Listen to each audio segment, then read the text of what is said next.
ನಮಸ್ಕಾರ ವೀಕ್ಷಕರೇ, ಪರಿಹಾರ ಟಿವಿ ಚಾನಲ್ಗೆ ತಮ್ಮೆಲ್ಲರಿಗೂ ಧನ್ಯವಾದಗಳು. ಇವತ್ತಿನ ವಿಚಾರ ಏನಪ್ಪ ಅಂತ ಅಂದರೆ, ಅನೇಕರು ಜನಗಳಲ್ಲಿ ಏನಾಗ್ತಾ ಇದೆ ಅಂತಂದರೆ, ಈ ದಿನಗಳಲ್ಲಿ ಈ ಮಾಟ ಮಂತ್ರ ತಂತ್ರ ಅನ್ನೋದು ಜಾಸ್ತಿ ಆಗ್ತಾ ಇದೆ. ಅಂದರೆ ಜಾಸ್ತಿ ಅದಕ್ಕೆ ಜನ ಒಳಪಡ್ತಾ ಇದ್ದಾರೆ.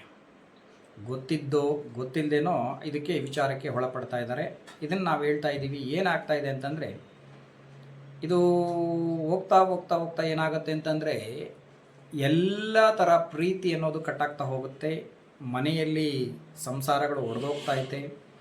ತಾಯಿ ತಂದೆ ಮಕ್ಕಳು ಕೇಳ್ತಾ ಇಲ್ಲ, ತಾಯಿ ತಂದೆ ಮಾತನ್ನು ಮಕ್ಕಳು ಕೇಳ್ತಾ ಇಲ್ಲ, ಹೆಂಡತಿ ಗಂಡನ ಮಾತನ್ನು ಕೇಳ್ತಾ ಇಲ್ಲ, ಗಂಡ ಹೆಂಡತಿ ಮಾತನ್ನು ಕೇಳೋ ರೀತಿ ಈಗ ಇಲ್ಲವೇ ಇಲ್ಲ ಬಿಡಿ. ಈಗ ನಾವು ನೋಡ್ತಾ ಇದ್ದೀವಿ ದಿನಪ್ರತಿ ಏನೇನು ಆಗ್ತಾಯಿದೆ ಅಂತಂದರೆ, ಕುಟುಂಬ ಕಲಹ, ವ್ಯಾಜ್ಯ, ಡೈವರ್ಸ್ ಅಂತೂ ಬಿಡಿ. ಇಲ್ಲಿ ಹೋಗ್ಬಿಡಿ, ನೀವು ಗೊತ್ತಾಗುತ್ತೆ. ಕೋರ್ಟ್ ಹತ್ರ ಫ್ಯಾಮಿಲಿ ಕೋರ್ಟ್ಗೆ ಹೋಗ್ಬಿಟ್ರೆ ಈಗ ಬರೀ ಕೇಸ್ಗಳು ಇವೆ, ಡೈವರ್ಸ್ ಕೇಸ್ಗಳಿವೆ. ಇದಕ್ಕೆಲ್ಲ ಏನು ಕಾರಣ ಅಂತಂದರೆ, ನೆಗೆಟಿವ್ ಶಕ್ತಿಗಳು ಏನಾಗುತ್ತೆ ಅಂತಂದರೆ, ನಾವು ಎಷ್ಟೇ ಅಂದ್ಕೊತೀವಿ ನಾವು ಅದಕ್ಕೆಲ್ಲ ಒಳಪಡಲ್ಲ ಬಿಡು, ನಾನು ಅದಕ್ಕೆಲ್ಲ ತಲೆ ಕೆಡ್ಸ್ಕೊಳ್ಳಲ್ಲ, ನಾನು ದೇವ್ರ ಪೂಜೆ ಮಾಡ್ತಾ ಇರ್ತೀನಿ, ನಮ್ಮ ಮನೆ ದೇವರಿದೆ, ಇನ್ನೇನೋ ಇದೆ, ನಾನು ಆ ಪೂಜೆ ಮಾಡ್ತಾಯಿದ್ದೀನಿ, ಹೋಮ ಮಾಡ್ತಾಯಿದ್ದೀನಿ, ಎಲ್ಲ ಮಾಡ್ತಾಯಿದ್ದೀನಿ ಅಂತೇಳಿ. ಬಟ್ ಯಾವ ಹೋಮ ಮಾಡಿದ್ರು, ಯಾವ ಪೂಜೆ ಮಾಡಿದ್ರು ಅವು ಕೆಲವರಿಗೆ ಮಾತ್ರ ವರ್ಕ್ ಆಗುತ್ತೆ, ಕೆಲವರಿಗೆ ವರ್ಕ್ ಆಗೋದೇ ಇಲ್ಲ. ಕಾರಣ ಏನು ಅಂತಂದರೆ, ನಿಮ್ಮಲ್ಲಿ ಕಟ್ಟುಗಳು ಇರಬಾರ್ದು ಅಂದರೆ ಯಾರು ಆಗ್ತಾರೆ ಕಟ್ಟುಗಳು? ಅವ್ರು ಯಾಕೆ ಮಾಡಿಬಿಡ್ತಾರೆ, ಇವ್ರು ಯಾಕೆ ಮಾಡಿಬಿಡ್ತಾರೆ, ಈ ತಲೆಹರಟೆ ಮಾತುಗಳೆಲ್ಲ ನೀವು ಬಿಟ್ಬಿಡ್ಬೇಕು. ಯಾಕೆ ಅಂದರೆ, ನಾವು ಒಂದು ಕಾಲದಲ್ಲಿ ನಿಮ್ಮ ಹಾಗೆ ತಲೆಹರಟೆ ಮಾಡೇ ಆ ಸಮಸ್ಯೆಯನ್ನು ಒದೆ ತಿಂದ ಮೇಲೆ ಇವಾಗ ಈ ಲೆಕ್ಕಕ್ಕೆ ಬಂದಿದ್ದೀವಿ. ಹಾಗಾಗಿ ನಾವು ನಮ್ಗೆ ಯಾರು ಮಾಟ ಮಾಡ್ತಾರೆ, ನನಗೆ ಯಾವನೋ ಮಾಡೋನು, ಆ ಥರ ನಾವು ಮಾತಾಡಿಲ್ಲ ಅಂತಲ್ಲ. ಅದು ನಿಮಗೇನಾಗತ್ತೆ ಅಂದರೆ, ಕತ್ರಿಮ ಅನ್ನೋದು ಆದಾಗ ಅದರದ್ದು ಗೊತ್ತಾಗತ್ತೆ, ಅಲ್ಲಿವರೆಗೂ ಗೊತ್ತಾಗಲ್ಲ. ಎಷ್ಟೋ ಜನ ನೀವು ಅಂದ್ಕೊತಾ ಇರ್ತೀರಿ ನೋಡಿ, ಬೇಕಾದ್ರೆ ನೀವು ಕೆಲವು ಸತಿ ನೀವು ಅಂದ್ಕೊಂತೀರಿ, ಅಯ್ಯೋ ನಮ್ಗೆ ಯಾರು ಮಾಡಲ್ಲಪ್ಪ, ನಮ್ಗೆ ಯಾರು ಇಲ್ಲ, ನಮ್ಗೆ ಯಾರು ಶತ್ರುಗಳೇ ಇಲ್ಲಪ್ಪ ಅಂತ. ಶತ್ರುಗಳು ಇಲ್ಲಪ್ಪ ಅನ್ನೋರಿಗೆ ಶತ್ರುಗಳು ಜಾಸ್ತಿ ಇರ್ತಾರೆ. ಶತ್ರು ಇದ್ದಾರೆ ಅಂದ್ಕೊಳ್ಳೋರಿಗೆ ಆಲ್ರೆಡಿ ಅವ್ನು ಅಲರ್ಟ್ ಆಗಿರ್ತಾನೆ, ಶತ್ರು ಇದ್ದಾರೆ, ನನಗೆ ಮಾಡ್ತಾರೆ, ನಾನು ಏನು ಮಾಡಬೇಕು ಅದನ್ನು ಮಾಡ್ತೀನಿ ಅನ್ನೋರು ಇರ್ತಾರೆ. ಆದರೆ ಇನ್ನು ಕೆಲವ್ರು ಏನಾಗುತ್ತೆ, ಅಯ್ಯೋ ನಮ್ಗೆ ಯಾರು ಶತ್ರು ಇಲ್ಲ ರೀ, ನಾವು ಮನೆ ಆಯಿತು ನಾವಾಯಿತು ಅಂತಾರೆ. ಬಟ್ ಖಂಡಿತವಾಗಿಯೂ ಪ್ರತಿ ಮನೆಯಲ್ಲಿ ಶತ್ರುಗಳು ಇರ್ತಾರೆ, ಹೊರಗಿನ ಶತ್ರುಗಳು ಇರ್ತಾರೆ. ಹೊರಗಿನ ಶತ್ರುನ ಬೇಕಾದರೆ ಫೈಟ್ ಮಾಡ್ಬೋದು, ಶತ್ರುಗಳನ್ನು ನಾವು ಗೆಲ್ಲೋಕ್ಕೆ ಆಗೋದಿಲ್ಲ, ಭಾಳ ಕಷ್ಟ ಇದೆ. ಅಂಥ ಸಂದರ್ಭದಲ್ಲಿ ಏನು ಮಾಡ್ತೀರಿ? ಈಗ ಆಲ್ರೆಡಿ ಇದ್ದಾರೆ ಸ್ವಾಮಿ, ನಮಗೆ ಮನೆಯಲ್ಲೇ ಶತ್ರುಗಳಿದ್ದಾರೆ, ಮನೆಯಲ್ಲೇ ಎಲ್ಲ ಇದ್ದಾರೆ, ಅಕ್ಕಪಕ್ಕ ರಿಲೇಷನ್ಸಲ್ಲೇ ಇದ್ದಾರೆ, ಈ ಥರ ಇದ್ದಾಗ ಏನು ಮಾಡ್ತೀರಿ ಅಲ್ವಾ? ಇದಕ್ಕೆ ನೀವು ಅಲ್ಲಿ ಇಲ್ಲಿ ಹೋಗಿ ಅವ್ರ ಹತ್ರ ಹೋಗ್ತೀರಿ, ಇವ್ರ ಹತ್ರ ಹೋಗ್ತೀರಿ, ಏನೇನೋ ಮಾಡಿಸ್ಕೊಂಡು ಬರ್ತೀರಿ, ನಂಬಿಕೆ ಇಟ್ಟು ಮಾಡ್ತೀರಿ, ಖರ್ಚು ಮಾಡ್ತೀರಿ. ಸಾವಿರಾರು ರೂಪಾಯಿ ಖರ್ಚು ಮಾಡ್ದವರು ಇದ್ದಾರೆ, ಲಕ್ಷಾಂತರ ರೂಪಾಯಿ ಖರ್ಚು ಮಾಡಿದವರು ನಮ್ಮಲ್ಲಿ ಬರ್ತಾರೆ. ಅದಲ್ಲ ವಿಚಾರ. ಇಲ್ಲಿ ಅವರು ಖರ್ಚು ಮಾಡೋದು ಪ್ರತಿ ಸತಿ ಖರ್ಚು ಮಾಡ್ಕೊಂಡೇ ಹೋಗ್ತಾ ಇದ್ದರೆ ಅವ್ರು ಮುಂದುವರಿಯೋದು ಹೇಗೆ? ಮುಂದುವರಿಯೋಕ್ಕಾಗಲ್ಲ. ಅದಕ್ಕೆ ನಾವೇನು ಹೇಳ್ತಾ ಇದ್ದೀವಿ ಅಂದರೆ, ನೀವೇ ಕಲಿತುಕೊಳ್ಳಿ, ಮನೆಯಲ್ಲೇ ಕಲಿತುಕೊಳ್ಳಿ. ವಿದ್ಯೆಗಳು ಯಾರಪ್ಪನ ಸ್ವತ್ತು ಅಲ್ಲ, ಆಯಿತಾ? ಅದು ಪ್ರತಿಯೊಬ್ಬರು ಕಲ್ತ್ಕೊಳ್ಳೋದಕ್ಕೆ ಎಲ್ಲರಿಗೂ ಯೋಗ್ಯತೆ ಐತೆ. ಯಾರು ಯೋಗ್ಯತೆ ಇಲ್ಲ ಅಂತಲ್ಲ, ಎಲ್ಲ ದೈವ ಸಂಭೂತ್ರೆ. ನೀವು ದೈವ ಸಂಭೂತ್ರೆ, ನಾವು ದೈವ ಸಂಭೂತ್ರೆ, ಎಲ್ಲರೂ ದೈವ ಸಂಭೂತ್ರೆ. ದೈವ ಸಂಭೂತರಾಗಿರ್ತಕ್ಕಂಥದ್ದನ್ನು ರಾಕ್ಷಸ ಸಂಭೂತರನ್ನಾಗಿ ನಮಗೆ ನಾವೇ ಕನ್ವರ್ಟ್ ಮಾಡ್ಕೊಳ್ತಕ್ಕಂಥದ್ದು, ಆಯಿತಾ? ಅದರಿಂದ ನಾವು ಯಾವಾಗಲೂ ನಾವು ಯಾವ್ದು ರೀತಿ ಬೆಳಿಬೇಕು ಅನ್ನೋದನ್ನು ನಾವು ಮನಸ್ಸಲ್ಲಿ ಮಾತಾಡ್ಕೊತೀವೋ ಅದೇ ರೀತಿಯಾಗಿ ನಾವು ಬೆಳೆಯೋದಕ್ಕೆ ಸಾಧ್ಯ ಅಲ್ವಾ? ಗಿಡ ಸಣ್ಣದ ಯಾವ ಥರ ಇರುತ್ತೋ ದೊಡ್ಡದಾದ್ಮೇಲೆ ಅದೇ ಥರ ಇರುತ್ತೆ ಅಂತ ಅದನ್ನು ಗಾದೆ ಮಾತಲ್ಲಿ ಹೇಳ್ತಾರೆ. ಹಾಗೆ ನಾನು ಈ ಥರ ಇರಬೇಕು ಜೀವನದಲ್ಲಿ ಅಂದ್ಕೊಂಡ್ರೆ ಅದೇ ಥರ ಇರ್ತೀರಿ. ನೀನು ಕೆಟ್ಟವನಾಗಬೇಕಂದ್ರೆ ಖಂಡಿತ ಕೆಟ್ಟವನಾಗ್ತೀಯ. ಒಳ್ಳೆಯವನಾಗಬೇಕು ಅಂದರೆ ಕೆಟ್ಟವನು ಕೂಡ ಒಳ್ಳೆಯವನಾಗ್ತಾನೆ. ಅವನು ಮನಸ್ಸು ಪರಿವರ್ತನೆ ಮಾಡ್ಕೋಬೇಕು. ಮನಸ್ಸಾಂತರ ಯಾವಾಗ ಆಗ್ತಾನೋ ಆವಾಗ ಅವನು ಆಟೋಮೆಟಿಕ್ಕಾಗಿ ಪರಿವರ್ತನೆ ಆಗೇ ಆಗ್ತಾನೆ. ಹಾಗಾಗಿ ಈ ಒಂದು ವಿಚಾರದಲ್ಲಿ ಎಷ್ಟೋ ಜನ ಸಮಸ್ಯೆಗೆ ಸಿಕ್ಕಾಕೊಂಡ್ಬಿಟ್ಟಿದ್ದೀರಿ, ಒದ್ದಾಡ್ಬಿಡ್ತಾ ಇರ್ತೀರಿ. ಅಯ್ಯೋ ನನಗೆ ನಮ್ಮ ಅತ್ತೆ ಮಗಳು ಮಾಡೋದು, ಸೊಸೆ ಮಾಡೋದು, ಮಗಳ ಗಂಡ ಈ ಥರ ಏನೇನೋ ಫ್ಯಾಮಿಲಿ ಒಳಗಡೆ ಏನೇನೋ ಟೈಟ್ಲ್ಗಳು ಬರ್ತವೆ. ಇವರೆಲ್ಲ ಮಾಡಿದ್ದಾರೆ, ಅವ್ರು ಮಾಡಿದ್ದಾರೆ, ಇವ್ರು ಮಾಡಿದ್ದಾರೆ, ಅನುಮಾನಗಳು ಇರುತ್ತೆ. ಕೆಲವರು ನಿಜವಾಗ್ಲೂ ಮಾಡಿರ್ತಾರೆ, ಕೆಲವರು ನಿಜವಾಗ್ಲೂ ಮಾಡದೇ ಇದ್ರೂ ಅವ್ರ ಮೇಲೆ ಅನುಮಾನ ಪಡ್ತಾ ಇರ್ತಾರೆ. ಇಂಥ ಒಂದು ಸಂದರ್ಭ ನಿಮ್ಮಲ್ಲಿ ಇತ್ತು ಅನ್ನೋದಾದರೆ ನೀವು ಮೊದಲು ಪರಿಹಾರ ಮಾಡ್ಕೊಳ್ಳೋದಕ್ಕೆ ಮಾರ್ಗವನ್ನು ಹುಡುಕಬೇಕು. ಪರಿಹಾರ ಮಾಡ್ಕೊಳ್ಳೋಕೆ ಅಯ್ಯೋ ಸ್ವಾಮಿ ನಾವು ಅಲ್ಲಿ ಹೋಗಿ ಮಾಡಿಸಿದ್ವಿ ಆಗಲಿಲ್ಲ, ಈ ದೇವ್ರಿಗೆ ಹೋಗಿ ಬೇಡ್ಕೊಂಡ್ವಿ ಆಗಲಿಲ್ಲ, ಅಲ್ಲಿ ಕೋಳಿ ಕುಯ್ದರೂ ಆಗಲಿಲ್ಲ, ಮೇಕೆ ಕುಯ್ದರೂ ಆಗಲಿಲ್ಲ, ಕೊನೆಗೆ ಇದು ಕೊಯ್ದ್ರೂ ಆಗಿಲ್ಲ ಅಂತ ಹೇಳಿ. ಅಂಥ ಒಂದು ಸಂದರ್ಭದಲ್ಲಿ ನಿಮಗೆ ಗುರುಗಳ ಮಾರ್ಗದರ್ಶನ ಬೇಕಾಗುತ್ತೆ. ಪ್ರತಿಯೊಬ್ಬ ಮನುಷ್ಯನಿಗೂ ಅವನದೇ ಆದ ಒಂದು ಶಕ್ತಿ ಇದೆ, ನಿಮ್ಮಲ್ಲೇ ಆದಂಥ ನಿಮಗೆ ಶಕ್ತಿ ಇದೆ. ಅದನ್ನು ನೀವು ಪ್ರಕಟಪಡಿಸಬೇಕು. ಪ್ರಕಟಪಡಿಸೋದನ್ನು ನೀವು ಕಲ್ತ್ಕೊಳ್ಬೇಕು. ಅದೇ ಗುರುಮುಖೇನ ಬರುವಂಥದ್ದು.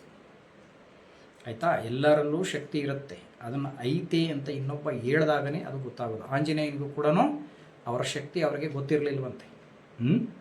ಇನ್ನೊಬ್ಬರು ಹೇಳಿದಾಗ ಓ ನನಗೆ ಈ ಶಕ್ತಿ ಇದೆಯಾ, ರಾಮನಾಮದಲ್ಲಿ ಈ ಶಕ್ತಿ ಇದೆಯಾ ಅನ್ನೋದು ಆವಾಗ ಗೊತ್ತಾಯ್ತಂತೆ.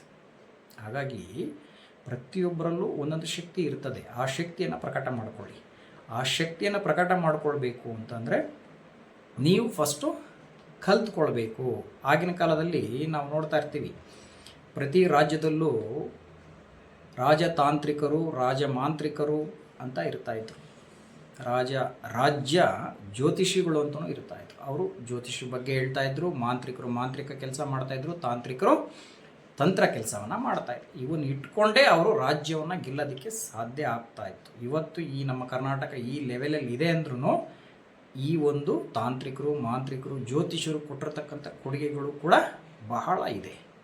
ಆಯಿತಾ? ಆ ಒಂದು ಮಾರ್ಗದರ್ಶನವನ್ನು ನಾವು ಪಡ್ಕೊಳ್ಬೇಕು. ಆ ಒಂದು ಶಕ್ತಿ ಇದೆ, ಇರೋದಕ್ಕೆ ಅವರನ್ನು ಹಿಡ್ಕೊಳ್ತಾ ಇದ್ರು. ಎಲ್ಲವೂ ನಾವು ಬರೀ ಕತ್ತಿಯಿಂದನೇ ಗೆಲ್ಲಕ್ಕಾಗೋದಿಲ್ಲ. ಯುಕ್ತಿನೂ ಬೇಕು, ತಂತ್ರ, ಕುತಂತ್ರ, ಮಂತ್ರ ಇವೆಲ್ಲವೂ ಬೇಕು. ಹಾಗಾಗಿ ನೀವು ಕೆಲವು ವಿಚಾರಗಳನ್ನು ನೇರವಾಗಿ ಗೆಲ್ಲೋದಕ್ಕೆ ಸಾಧ್ಯ ಆಗುತ್ತೆ, ಕೆಲವು ವಿಚಾರಗಳನ್ನು ನೇರ ಗೆಲ್ಲೋದಕ್ಕೆ ಸಾಧ್ಯ ಆಗೋದಿಲ್ಲ. ಹಾಗಾಗಿ ಈ ತಂತ್ರವಿದ್ಯೆಗಳು, ಈ ಮಂತ್ರವಿದ್ಯೆಗಳನ್ನು ನೀವು ಕಲ್ತ್ಕೊಳ್ಳೋದು ಎಲ್ಲಿ ಹೇಳ್ಕೊಡ್ತಾರೆ ಗುರುಗಳು, ಎಲ್ಲಿ ಮಾಡ್ತಾರೆ? ಯಾರು ಹೇಳ್ಕೊಡೋದಿಲ್ಲ. ಅದನ್ನು ನೀವು ಕಲ್ತ್ಕೋಬೇಕು ಅಂತೇಳಿ. ಕಲ್ತ್ಕೊಳ್ಳೋಂಥ ಆಸಕ್ತಿ ಇರತಕ್ಕಂಥವ್ರು ನಾವು ಮುಂದಿನ ದಿನಗಳಲ್ಲಿ ಆನ್ಲೈನ್ ಕ್ಲಾಸ್ ಅಂತ ಮಾಡಬೇಕು ಅಂತ ಅಂದ್ಕೊಂಡಿದ್ದೀವಿ. ಅದು ಡೇಟ್ಗಳಿನ ಫಿಕ್ಸ್ ಆಗಿಲ್ಲ. ನಿಮಗೆ ಯಾರ್ಯಾರು ಆಸಕ್ತಿ ಇರ್ತಾರೋ ನೀವು ಈ ಡಿಸ್ಪ್ಲೇ ಮೇಲೆ ಬರ್ತಕ್ಕಂಥ ನಂಬರ್ಗೆ ರಿಜಿಸ್ಟರ್ ಆದರೆ, ನಮಗೆ ಕಲ್ತ್ಕೊಳ್ಳೋದಕ್ಕೆ ಇಂಟ್ರೆಸ್ಟ್ ಇದೆ, ನೀವು ಕಲಿಸ್ಕೊಡಿ ಅನ್ನೋದು ನಿಮ್ಮ ಮನಸ್ಸಲ್ಲಿ ಏನಾದರೂ ಇದ್ದರೆ ನೀವು ಆ ನಂಬರ್ಗೆ ರಿಜಿಸ್ಟರ್ ಮಾಡಿಕೊಂಡ್ರೆ ಖಂಡಿತವಾಗಿ ನಿಮ್ಮ ಆಲ್ರೆಡಿ ಹೇಳ್ತಾ ಇದ್ದಾರೆ ಇಲ್ಲಿ ನಮ್ಮಲ್ಲಿ ಬರೋರು, ಗುರುಗಳೇ ನೀವು ಹೇಳ್ಕೊಡಿ, ಈ ವಿದ್ಯೆಗಳನ್ನ ಇಟ್ಕೊಂಡು ನಿಮ್ಮ ಇದಕ್ಕೆ ಮುಗಿಸ್ಕೊಂಡು ಹೋಗ್ಬಿಟ್ರೆ ನಿಮ್ಮ ಮಕ್ಕಳಿಗೆ ಹೇಳ್ಕೊಡ್ತೀರಾ? ಮಕ್ಕಳಿಗೆ ತಾನಾಗೆ ಬಂದೇ ಬರುತ್ತೆ, ಅವ್ರು ಮಾಡ್ಕೋಬೋದು, ಇಲ್ಲ ಅವ್ರು ಇಷ್ಟ, ಅವ್ರು ಏನಾದರೂ ಬೆಳೆಸ್ಕೊಂಡು ಹೋಗ್ಬೋದು. ಅದು ನಾವು ಇದು ಮಾಡಲೇಬೇಕು ಅಂತ ಏನಿಲ್ಲ. ಇದೆಲ್ಲ ಅವರಾಗಿ ಇಷ್ಟಪಟ್ಟು ಮಾಡುವಂಥ ಕೆಲಸಗಳು. ಹಾಗಾಗಿ ನೀವು ಇದನ್ನು ಕಲಿಬೇಕು ಅನ್ನೋ ಆಸೆ ಇದ್ದು, ಇಲ್ಲ ಗುರುಗಳೇ ನಾನು ನಮ್ಮ ಶತ್ರುವನ್ನು ನಾನು ಮಟ್ಟ ಹಾಕಲೇಬೇಕು, ನಾನು ನನ್ನ ಪ್ರೀತಿಯನ್ನು ಗೆಲ್ಲಲೇಬೇಕು, ಅಥವಾ ನಾನು ಜೀವನದಲ್ಲಿ ಏನೋ ಒಂದು ಅಚೀವ್ ಮಾಡಲೇಬೇಕು, ಅದಕ್ಕೆ ನನಗೆ ಬಲ ಬೇಕು, ಇನ್ನು ಕೆಲವರಿಗೆ ನಾನು ಏನೇ ಮಾಡಿದ್ರೂ ಯಾವುದು ನನಗೆ ತಗಲಬಾರ್ದು, ನಾನು ಚೆನ್ನಾಗಿ ಒಳ್ಳೆ ಅಚೀವ್ ಮಾಡಬೇಕು ಅನ್ನೋರು ಈ ಮನೆಗೆ ಹೇಗೆ ದಿಗ್ಬಂಧನ ಮಾಡಿಕೊಳ್ಬೇಕು, ನಿಮಗೆ ಹೇಗೆ ದಿಗ್ಬಂಧನ ಮಾಡಿಕೊಳ್ಬೇಕು, ಶತ್ರುಗಳ ಇಂದ ನಿಮಗೆ ತೊಂದರೆ ಆಗದಂಗೆ ನಿಮಗೆ ನೀವು ಕವಚವನ್ನು, ರಕ್ಷಣಾ ಕವಚವನ್ನು ಹೇಗೆ ತಯಾರು ಮಾಡಿಕೊಳ್ಬೇಕು ಅನ್ನೋದನ್ನು ನಮ್ಮ ಕಾರ್ಯಕ್ರಮದಲ್ಲಿ ನಾನು ಹೇಳ್ಕೊಡ್ತೀನಿ. ಅದು ನಿಮಗೆ ಆಸಕ್ತಿ ಇದ್ದರೆ ನೀವೇನಾದರೂ ನಮಗೆ ರಿಜಿಸ್ಟ್ರು ಮಾಡ್ಕೊಳ್ಳೋದಾದರೆ, ಇಲ್ಲ ನನಗೆ ಆಸಕ್ತಿ ಇದೆ ನಾನು ಸೇರಿಕೊಳ್ತೀನಿ ಕ್ಲಾಸ್ಗೆ ಅನ್ನೋರು ಆಸಕ್ತಿ ಇದ್ದು ರಿಜಿಸ್ಟ್ರು ಮಾಡಿಕೊಂಡ್ರೆ ಮುಂದಿನ ದಿನಗಳಲ್ಲಿ ಖಂಡಿತವಾಗಿ ನಾನು ಈ ವಿದ್ಯೆಯನ್ನು ಹೇಳ್ಕೊಡ್ತೀನಿ. ನೀವು ಕಲ್ತ್ಕೊಳ್ಳಿ. ಇದು ಯಾರ ಮನೆ ಸೊತ್ತು ಅಲ್ಲ, ಆಯಿತಾ? ನಿಮಗೂ ಸಹ ಸ್ವಂತದ್ದೇ. ನಿಮ್ಮ ದೈವಶಕ್ತಿ ಮೇಲೇ ನಿಮಗೆ ನಾವು ತಿಳಿಸ್ಕೊಡ್ತೀವಿ. ಎಲ್ಲ ಶಕ್ತಿಗಳನ್ನು ಮಾಡೋಕ್ಕೆ ಹೋಗ್ಬೇಡಿ. ನಿಮಗೆ ಯಾವ ಶಕ್ತಿ ಒಲ್ದು ಬಂದಿರುತ್ತೋ ಆ ಶಕ್ತಿ ಮುಖಾಂತರ ಮಾಡಿದರೆ ಮಾತ್ರ ನಿಮಗೆ ಜಯ ಸಿಗುತ್ತೆ ಹೊರತು ಎಲ್ಲ ದೇವರುಗಳನ್ನು ಮಾಡಿದ್ರೂ ನಿಮಗೆ ಜಯ ಸಿಗೋದಿಲ್ಲ. 333 ಕೋಟಿ ದೇವರು ಇದೆ ಅಂದರೆ ಎಲ್ಲವನ್ನೂ ನೀವು ಮಾಡೋದಕ್ಕೆ ಆಗೋದಿಲ್ಲ. ನಿಮ್ಮ ಗೋತ್ರ, ನಿಮ್ಮ ಮನೆತನಕ್ಕೆ ಒಂದು ದೇವತೆ ಇರುತ್ತೆ, ಒಂದು ದೇವರು ಇರ್ತಾರೆ. ಆ ಶಕ್ತಿ ಮುಖಾಂತರನೇ ನೀವು ಮಾಡೋದಕ್ಕೆ ಜಯ ಸಾಧಿಸೋದಕ್ಕೆ ಸಾಧ್ಯ ಆಗುತ್ತೆ. ಆಗಿನ ಕಾಲದಲ್ಲಿ ಹೇಳ್ತಾ ಇದ್ರು, ಅವ್ರ ಮನೆಗೆ ಅವ್ರ ದೇವ್ರ ಗೋತ್ರ ಬೇರೆ, ನಮ್ಮದು ಬೇರೆ. ನಾವೇನಾದರೂ ಮಾಡಿದರೆ ಮನೆಗಳಲ್ಲಿ ಚೇಳುಗಳು ಬರ್ತಾಯಿತ್ತು, ಜರಿಗಳು ಬರ್ತಾಯಿತ್ತು. ಯಾಕೆ? ಆ ದೇವರಿಗೆ ಹೋದಾಗ. ಆ ಥರನೇ ಇವಾಗಲೂ ಕೂಡ ನಡೆಯುತ್ತೆ. ನೀವು ಆ ಮಂತ್ರ ಬಂತು, ಗಾಯತ್ರಿ ಮಂತ್ರ ಬಂತು, ಈ ಮಂತ್ರ ಬಂತು, ಈಶ್ವರನ ಮಂತ್ರ ಬಂತು, ಕೃಷ್ಣನ ಮಂತ್ರ ಬಂತು ಅಂತ ಮಾಡಿದ್ರೆ ಖಂಡಿತವಾಗಿ ನಿಮಗೆ ತೊಂದರೆಗಳೇ ಆಗುತ್ತೆ. ಅದರಿಂದ ಒಳ್ಳೆಯದಾಗೋದಿಲ್ಲ. ಯಾಕೆ ಆಗಲ್ಲ ಅಂದರೆ ನಿಮ್ಮ ರಾಶಿಗೆ ನಿಮ್ಮ ಒಂದು ಮನೆ ದೇವರು ಅಂತ ಇರುತ್ತೆ, ಅದರ ಬಲದಿಂದ ಮಾತ್ರ ನೀವು ಗೆಲ್ಲೋದಕ್ಕೆ ಸಾಧ್ಯ ಆಗುತ್ತೆ. ನಮ್ಮನೆ ದೇವರೇ ಬೇರೆ ಇರುತ್ತೆ, ನಿಮ್ಮನೆ ದೇವರೇ ಬೇರೆ ಇರುತ್ತೆ. ಇಲ್ಲ ಇಷ್ಟ ದೇವತೆಗಳು ಅಂತ ಇರ್ತವೆ, ಅವು ನಿಮಗೆ ಸಪೋರ್ಟ್ ಮಾಡ್ತವ ಅನ್ನೋದು ಮುಖ್ಯ. ಸಪೋರ್ಟ್ ಮಾಡಿದ್ರೆ ಮಾತ್ರ ನೀವು ಆ ಒಂದು ಮಂತ್ರವನ್ನು ಪಾಲನೆ ಮಾಡಿಕೊಂಡು ಹೋದರೆ ನಿಮಗೆ ಒಳ್ಳೆಯದಾಗತ್ತೆ. ಇಲ್ಲ ಅಂದರೆ ಟಿ ವಿಲಿ ಸಿಗುವಂಥದ್ದು, ಈ ಯೂಟ್ಯೂಬಲ್ಲಿ ಸಿಗುವಂಥದ್ದು ಯಾವುದ್ಯಾವುದೋ ಮಂತ್ರಗಳು, ಇದನ್ನು ಮಾಡಿ ಒಳ್ಳೆಯದಾಗತ್ತೆ, ಅದನ್ನು ಮಾಡಿ ಒಳ್ಳೆಯದಾಗತ್ತೆ. ಆ ಒಂದು ಗೋತ್ರದವರಿಗೆ ಅದು ಮಂತ್ರ ಸಿದ್ಧಿ ಆಗತ್ತೆ. ಎಲ್ಲರಿಗೂ ಸಿದ್ಧಿ ಆಗೋದಿಲ್ಲ. ಈಶ್ವರನ ಮಂತ್ರ ಎಲ್ಲರಿಗೂ ಸಿದ್ಧಿ ಆಗೋದಿಲ್ಲ. ಅರ್ಥ ಆಗ್ತಾ ಇದೆಯಾ? ಚೌಡಿ ಮಂತ್ರನೂ ಎಲ್ಲರಿಗೂ ಸಿದ್ಧಿ ಆಗೋದಿಲ್ಲ. ಅದು ಆ ಒಂದು ಶಕ್ತಿ ಅವರಲ್ಲಿ ಇದ್ದರೆ ಮಾತ್ರ ಅದು ಸಿದ್ಧಿ ಆಗತ್ತೆ. ಹಾಗಾಗಿ ಅದನ್ನು ತಿಳ್ಕೊಂಡು ನೀವು ಮಾಡಬೇಕಾಗತ್ತೆ. ಹಾಗಾಗಿ ನೀವು ಇದ್ದರೆ ಏನೇ ಇದ್ರೂ ಈ ನನ್ನ ಕೆಳಗಡೆ ಬರ್ತಕ್ಕಂಥ ನಂಬರ್ಗೆ ನೀವು ಮೆಸೇಜ್ ಮಾಡಿ, ನನ್ನಲ್ಲಿ ಈ ವಿಚಾರದಲ್ಲಿ ಏನಾದರೂ ಮಾತುಗಳಲ್ಲಿ ವ್ಯತ್ಯಾಸ ಇದ್ದರೆ ಅದನ್ನು ಕೂಡ ನೀವು ಕಾಮೆಂಟ್ ಮಾಡ್ಬೋದು, ತಿಳಿಸಿ ಅಂತ ಹೇಳ್ತಾ ಈ ಕಾರ್ಯಕ್ರಮ ತುಂಬ ಲೆಂತಿ ಆಯಿತು. ಆಲ್ರೆಡಿ ಈ ಕಾರ್ಯಕ್ರಮ ಮುಗಿಸ್ತಾ ಇದ್ದೀನಿ. ಇನ್ನೂ ಹೆಚ್ಚಿನ ವಿಚಾರಗಳನ್ನು ಈ ಒಂದು ಚಾನಲಲ್ಲಿ ನಾನು ಹೇಳ್ತಾ ಹೋಗ್ತೀನಿ. ಲೈಕ್ ಮಾಡಿ, ಸಬ್ಸ್ಕ್ರೈಬ್ ಮಾಡಿ, ಎಲ್ಲರೂ ಇದನ್ನು ಫಾರ್ವರ್ಡ್ ಮಾಡಿ ಅಂತ ಹೇಳ್ತಾ ಈ ಕಾರ್ಯಕ್ರಮ ಮುಗಿಸ್ತಾ ಇದ್ದೀನಿ. ನಮಸ್ಕಾರ.